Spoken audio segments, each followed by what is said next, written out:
The night of Eldoria was always bright. The people there were prosperous and peaceful. After many years, tonight a grand celebration was held in the kingdom for Princess Layla. Today, 24th January, was her birthday. The celebration glittered with lamps shining like stars, and people were dancing with joy. The king had arranged everything for his daughter's special day. Melodies, smiles, and the sweet intoxication of ceremonial music filled the air. Layla looked the most beautiful that night. Everyone wished to meet her. During the celebration, she met many people. First, she met her close friend Zafar, whom she had known since childhood. There had always been a sweet bond between them, and Zafar had always stood by Layla like a shadow. Then an announcement was made that the princess would present her book.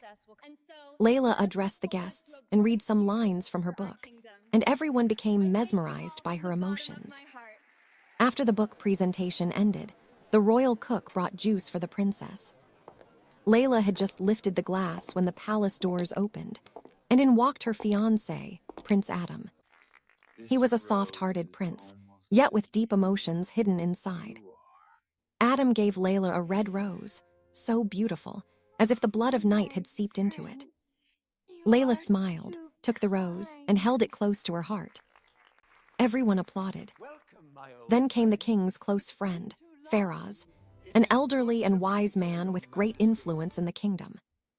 He placed his hand on Layla's head and said, "The kingdom is proud of you, my child."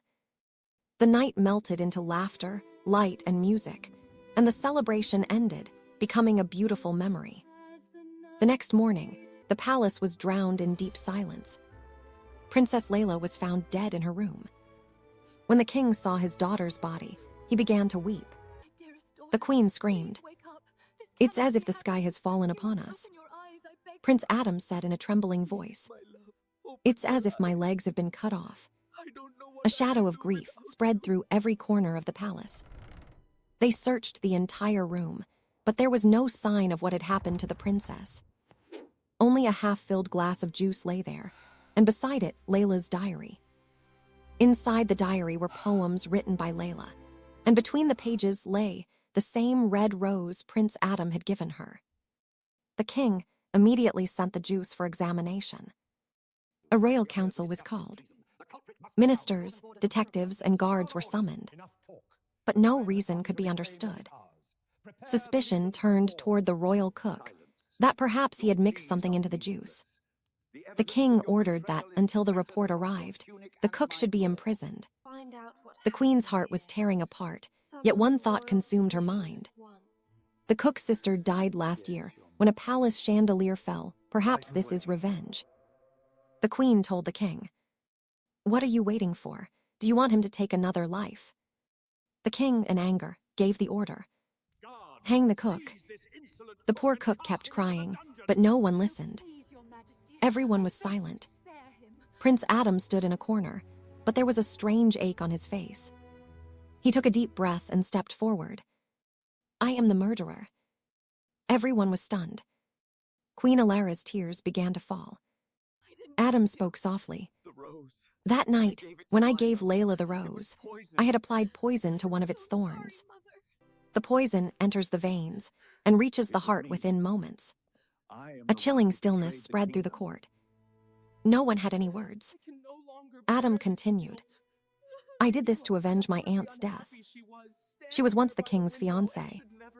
But when the king married someone else, my aunt's heart broke. She killed herself out of shame and sorrow. Since then, our home has only been filled with pain and curses." His voice cracked. Tears streamed uncontrollably down his face.